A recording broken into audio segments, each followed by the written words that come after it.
جب مسجد میں ہو انتہائی عاجزی اور انکساری ہو کہ تم کس کے گھر آئے ہو، وہ مالک الملک ہے، ساری کائنات کا رب۔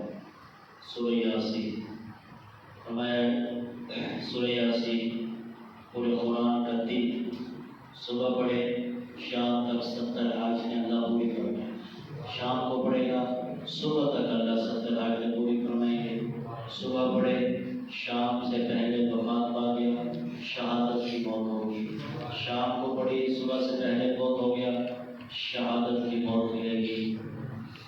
دنیا وما فیہا سے بہتر ہے۔ فرمایا تمہارے جو عزیز و بھائی آخری وقت ہو اس دنیا سے جانے کا تو ان کے قریب بیٹھ کر سورہ یاسین پڑھا کرو۔ سورہ یاسین کئی بیماریوں کا علاج بھی ہے، بے شمار سورہ یاسین کے وسیلے ہیں۔ اللہ تبارک و تعالیٰ پہلے جو ہے کسی بستی میں ایک پیغمبر آئے، کسی میں 2 آئے، کسی میں 3۔ ایک بستی تھی جس کا نام اللہ نے قرآن میں ذکر نہیں کیا، مطلقاً فرمایا اس بستی میں 2 پیغمبر ہم نے بھیجے، چھوٹا سا علاقہ تھا۔ لوگوں نے دونوں پیغمبروں کو جھٹلایا، اللہ نے پھر تیسرے پیغمبر کو بھیجا ان کی تائید کے کہ تم بھی جاؤ۔ 3 پیغمبر ایک چھوٹی سی بستی میں آئے، تینوں کو جھٹلا دیا، حتیٰ کہ قوم نے تینوں پیغمبروں کو قتل کرنے کا ارادہ کیا۔ ایک نیک آدمی جس کا نام حبیب بن نجار، اس کو پتہ چلا کہ قوم جو ہے بکر کے نبیوں کو قتل کرنے کا مشورہ کر رہی ہے، وہ اٹھا قوم کو دعوت دی اور کہنے لگا تم کیا کر رہے ہو؟ نبی تمہیں کیا کہنا ہے؟ صرف یہی کہتا ہے کہ اللہ کی عبادت، اور نہ کوئی تم سے مان لیتا ہے نہ تمہیں تکالیف دیتا ہے، تم کیوں قتل کرنے کا منصوبہ کر رہے ہو؟ بے فضول کیوں قتل؟ انہوں نے پہلے کسی حبیب بن نجار کو قتل کر دیا کہ اس نے ہمیں ایسی بات سیدھی بات کیوں کہی؟ اللہ فرما رہے ہیں جب حبیب بن نجار کو قتل کیا جا رہا تھا اللہ نے اس کے مرنے سے پہلے اس کو جنت میں اس کا محل دکھا دیا تھا، اور قال یا لیت قومی یعلمون۔ پھر آخری وقت جب بالکل قریب الموت وقت ہوتا ہے اس وقت کہنے لگا قال یا لیت قومی یعلمون، ہائے کاش میری قوم کو اللہ یہ میرا محل دکھا دیتا۔ اسے سمجھ آ جاتی کہ اللہ نے مجھے ہمیشہ کے لیے کامیاب کر دیا ہے، تم نے تو قتل کر دیا لیکن اللہ نے مجھے ہمیشہ کے لیے معزز لوگوں میں بنایا۔ کیسا معزز بنایا؟ اللہ نے قرآن میں تذکرہ کر کے اس سے زیادہ عزیز معزز بات کیا ہو سکتی۔ وَامْتَازُوا الْيَوْمَ أَيُّهَا الْمُجْرِمُونَ، کل قیامت کا دن ہوگا، ہر اللہ کی طرف سے فرشتہ اعلان کرے گا آج کے دن مجرم لوگ خود بخود علیحدہ ہو جائیں، مشرکین مکہ، کافر، یہود و نصارہ، سب باطل پرست لوگ خود بخود علیحدہ صفحے بنا کر کھڑے ہو جائیں گے۔ ایک مرتبہ حضور علیہ السلام اس آیت کو پوری رات پڑھتے رہے، روتے رہے کہ کل قیامت کے دن یہ اعلان ہوگا مجرم لوگ آج سارے کے سارے علیحدہ ہو جاؤ۔ اللہ قیامت کے دن فرمائیں گے جب مجرم علیحدہ ہو جائیں گے مجھے یہ بتاؤ کیا میں نے تمہیں کہا نہیں تھا کہ شیطان تمہارا دشمن ہے؟ تمہیں بتایا تھا کہ نہیں بتایا؟ سارے اقرار کریں گے اللہ بتایا تھا۔ اللہ فرمائیں گے پھر بھی تم اسی کے پیچھے لگ رہے، یا تو تمہیں میں نے دشمن کا بتایا، دشمن کا بتا دیا تھا، تمہیں چاہیے تھا تو میری طرف متوجہ ہوتے۔ قیامت کے دن اللہ فرمائے منہ بند ہو جائیں گے، ہاتھ بولیں گے، پاؤں بولیں گے، جسم بولے گا اللہ اس نے میرے حصے کے ساتھ یہ نہیں مانگی، زبان کو تالا لگ جائے گا، زبان تو نہیں ہٹا میرے پاس۔ سورہ الصافات شروع کے اندر اللہ قسمیں اٹھا کر فرما رہے ہیں او میرے بندو تمہارا رب ایک ہے بس، باقی سب گناہ ہے، باقی سب اللہ کی مخلوق ہے، باقی سب خود محتاج ہے، خدا نہیں ہے۔ حضرت ابراہیم علیہ السلام کے واقعے کی طرف اشارہ ہے۔ اللہ سے دعا کہ اللہ اولاد چاہیے، نیک اولاد چاہیے۔ اللہ نے بڑھاپے کی عمر میں خوشخبری سنائی کہ آپ کو بیٹا عطا فرمائیں گے، اسماعیل علیہ السلام۔ جب بیٹا دے دیا، اب جب جوانی کی عمر آئی ابراہیم علیہ السلام نے خواب دیکھا میں اپنے بیٹے کی گردن پر چھری چلا رہا ہوں۔ 3 راتیں مسلسل خواب دیکھا۔ ہم اہل سنت والجماعت کا عقیدہ ہے تمام انبیاء کرام علیہ الصلوۃ والتسلیمات کے خواب وحی ہوتے ہیں اور سچے ہوتے ہیں، ہمارے خوابوں کی طرح جھوٹے مساوس والے خواب نہیں ہوتے، سچے خواب ہوتے ہیں۔ ہم اللہ کے نبی نے فرمایا ہماری آنکھیں سوتی ہیں، ہمارا دل جاگ رہا ہوتا ہے۔ تو خواب دے کر 3 راتیں بیٹے کو ذبح کر رہا ہوں، کھڑے ہوئے بیٹے سے مشورہ کیا، بیٹے میں نے یہ خواب دیکھا ہے، تیری کیا رائے ہے؟ بیٹے نے کہا یا ابا افعل ما تؤمر، ابا دیر کس بات کی ہے، جلدی کرو، اللہ کے حکم کرنے میں دیر نہ کرو، آپ مجھے صبر کرنے والوں میں سے پائیں گے۔ یہاں پر اسماعیل علیہ السلام کی صفت بیان کی۔ اسماعیل علیہ السلام نے یہ نہیں فرمایا اللہ میں صبر کرو، بلکہ فرمایا صبر کرنے والے بڑے گزرے ہیں اور آئندہ بھی آئیں گے، میں بھی انہیں میں سے ایک چھوٹا سا بندہ ہوں۔ یہ تکبر کو ختم کیا، اپنے آپ کو مٹایا ہے، عاجزی اختیار کی کہ بڑے صبر کرنے والے ہیں لیکن میں بھی انہیں میں سے ایک چھوٹا سا بندہ ہوں، میں بھی صبر کروں گا، آپ چھری چلائیے، دیر نہ کریے۔ بس الٹا مٹایا، گردن پر چھری چلانے لگے، اب چھری نہیں چل رہی، اللہ نے آیت اتار دی، اے پیغمبر اصدقت رؤیا، آپ نے خواب سچ کر دکھایا، ان ھذا لہو البلاء المبین، اور یہ آپ کے اوپر بڑا سخت امتحان تھا اور آپ اس امتحان میں کامیاب ہو گئے۔ یونس علیہ السلام کے واقعے کی طرف اشارہ ہے۔ مچھلی کے پیٹ میں چلے گئے، 40 دن وہاں رہے، وہاں پہ انہوں نے لا الہ الا انت سبحانک انی کنت من الظالمین پڑھا، اللہ نے پیٹ سے باہر نکال دیا۔ فرمایا جس کو بھی کوئی بھی مشکل پریشانی ہو تو وہ لا الہ الا انت پڑھے، کثرت کے ساتھ اللہ اس کی پریشانی کو دور کر دیں گے۔ سورۃ صاد حروف مقطعات میں سے ہے، اللہ اس کی مراد جانتے ہیں، کل قیامت کے دن بتائیں گے۔ جو نورانی قاعدے کی تیسری ترتیب ہے وہ سارے حروف مقطعات ہیں، ان کے معنی اللہ نے چھپا رکھے۔ اس کے شروع میں اللہ نے حضرت داؤد علیہ السلام کے واقعے کی طرف اشارہ کیا کہ اے پیغمبر ہم نے آپ کو پوری زمین کا خلیفہ اور بادشاہ بنایا۔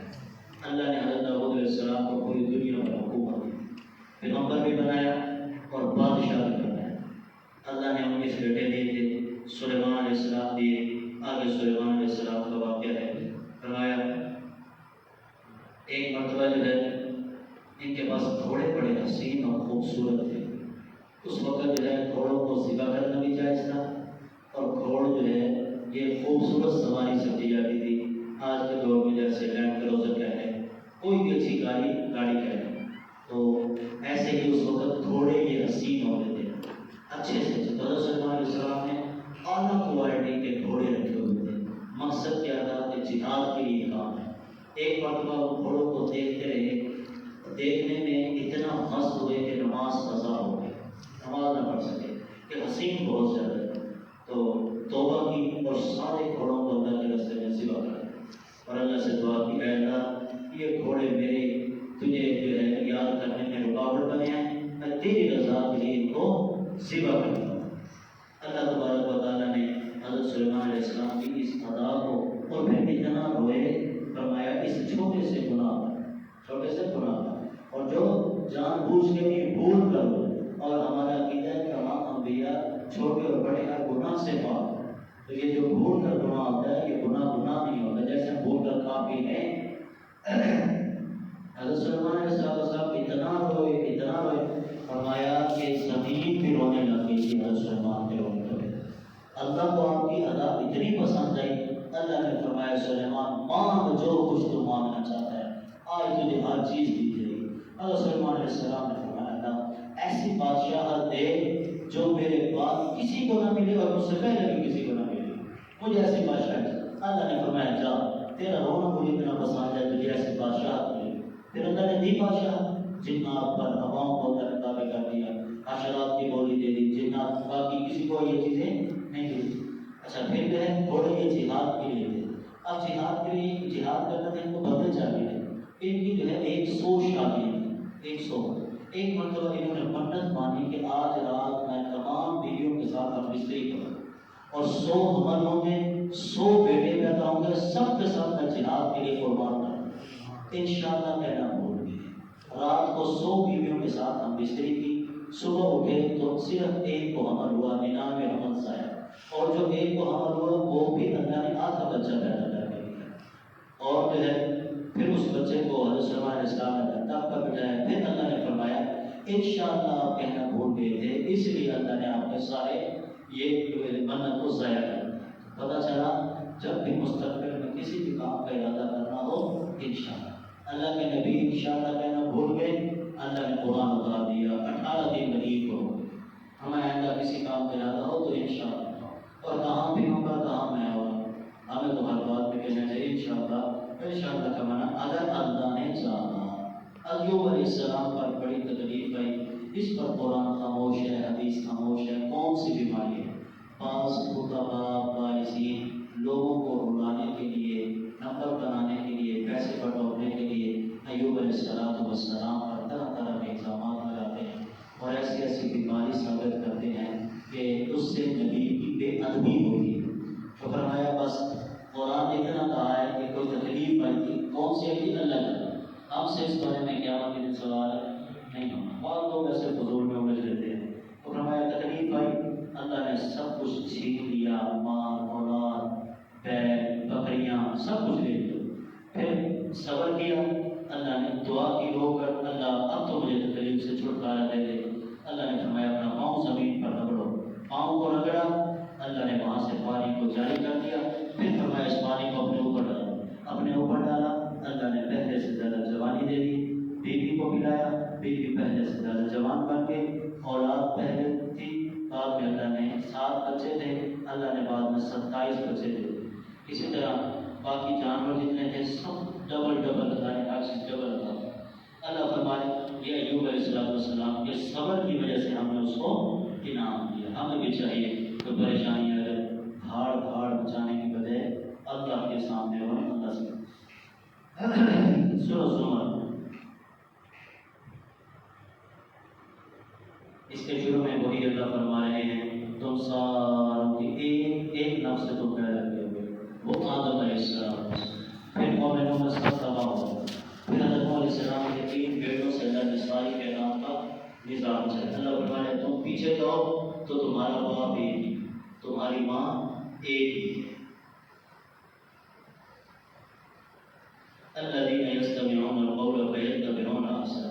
اللہ فرما رہا ہے جب بھی قرآن پڑھا جا رہا ہو نا تو قرآن کو توجہ سے سنا کرو، غور سے سنا کرو۔ یہ قرآن کی بے ادبی ہے کہ ہوٹلوں پر چلا کر اپنے کاموں میں لگ جانا، گھروں میں چلا کر اپنے کاموں میں لگ جانا، یہ مشرکین مکہ کے ساتھ مشابہت ہے۔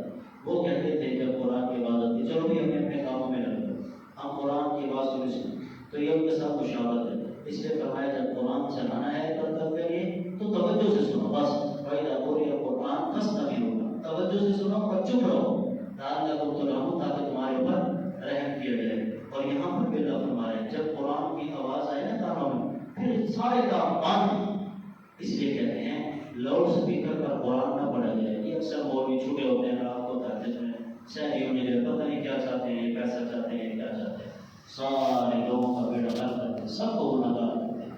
یہ جائز نہیں ہے۔ اونچے بلند آواز میں بلند سپیکر جو ہے صرف اذان کی ضرورت ہے، بس اذان کے علاوہ کسی شے کی ضرورت نہیں۔ ہاں اگر کوئی ضرورت ہے تو آدمی بازاروں میں لگائے، جیسے شہر میں لوگوں نے لگائے ہوتے ہیں بازاروں میں، ہمارے ٹی چوک لگے ہوتے تھے مدرسے کے سامنے بینکوں میں اسپیکر رکھا ہوتا ہے، کوئی موت کی کا یا کسی بھی چیز کا رکھا ہوتا ہے۔ مسجد میں حدیث پاک میں منع کیا گیا ہے کہ کسی قسم کی کوئی بلند آواز نہ ہو، بس کما نظر ہو۔ اللہ یتوفی الانفس، نیند اور موت یہ بہن بھائی بہن، اللہ فرمانے یہ دونوں بہنیں نیند اور موت، کہ موت کے اندر بھی انسان کو جو ہے کچھ پتہ نہیں ہوتا، اس کی روح پوری دنیا کی سیر کراتی ہے، ایسے ایک موت ہے اللہ فرمانے ہیں یہ دونوں آپس میں۔ لاہور کے اندر جو ہے شجاباد کے علاقہ میں ایک آدمی نے رات کو خواب دیکھا کہ سانپ نے مجھے ڈس دیا، صبح اٹھا وہ ڈر گیا، ڈر جو ہے 2-3 دن کے بعد جو ہے وہ گاڑی میں یہ سچا ہو گیا، گاڑی میں جا رہا تھا، اس نے دیکھا کہ آگے جو ہے نا سانپ ہے، اس نے گاڑی کا ٹائر جو ہے اس سانپ کے اوپر سے چڑھایا کہ سانپ جو ہے یہ گاڑی کے نیچے آ کے مر گیا۔ جیسے گاڑی کے اوپر چڑھایا آگے گیا تو پیچھے دیکھا سانپ نے، اب ڈھونڈ کر سانپوں کا نام نشان ہے۔ جب دوبارہ ڈھونڈ کر تھک ہار کر گاڑی میں بیٹھا تو یہی پتہ چلا اس کی گاڑی میں آ کے اس کو ڈس دیا۔ تو بسا اوقات خواب جو ہے یہ سچا بھی ہو جاتا ہے، اس لیے ہر وقت عافیت کی دعا کرتے رہنا چاہیے۔ اور یاد رکھنا خواب کسی کو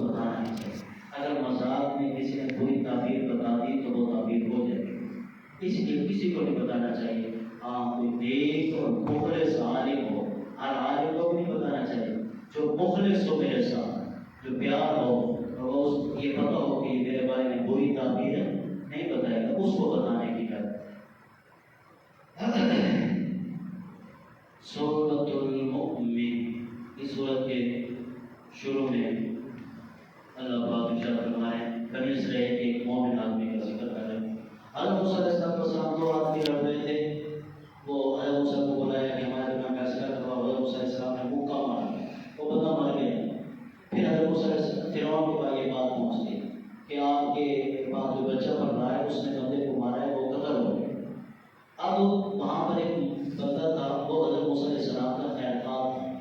اس نے بھاگ کر آ کر حضرت موسیٰ سے موسیٰ کو بتا دیا کہ فرعون اور اس کی کابینہ تجھے قتل کرنے کا مشورہ کر رہی ہے کیونکہ تم نے قتل کیا ہے، مکہ مارا. حضرت موسیٰ علیہ السلام نے جان بوجھ کے قتل نہیں کیا تھا. جس آدمی نے آ کر خبر دی تھی، یہ اس آدمی کا ذکر اللہ نے کیا کہ اس نے حضرت موسیٰ علیہ السلام کے بارے میں خیر خواہی کی. اللہ نے قرآن میں ذکر کیا جس نے بھی کسی کے بارے میں خیر خواہی کی ہے نا، اللہ نے اس کو بڑا بنا. تو ہم بھی ایسے بن جائیں، ہم ایک دوسرے کی بھلائی سوچیں. النار یعرضون علیہا، ایک فرقہ ایسا اٹھا ہے جو قبر کے عذاب کا منکر ہے. اس کا رد اس آیت کے اندر اللہ فرما رہے ہیں. ایک حدیث بھی ہے کہ قبر جنت کے باغوں میں سے باغ ہے، یہ جہنم کے گڑھوں میں سے گڑھا ہے.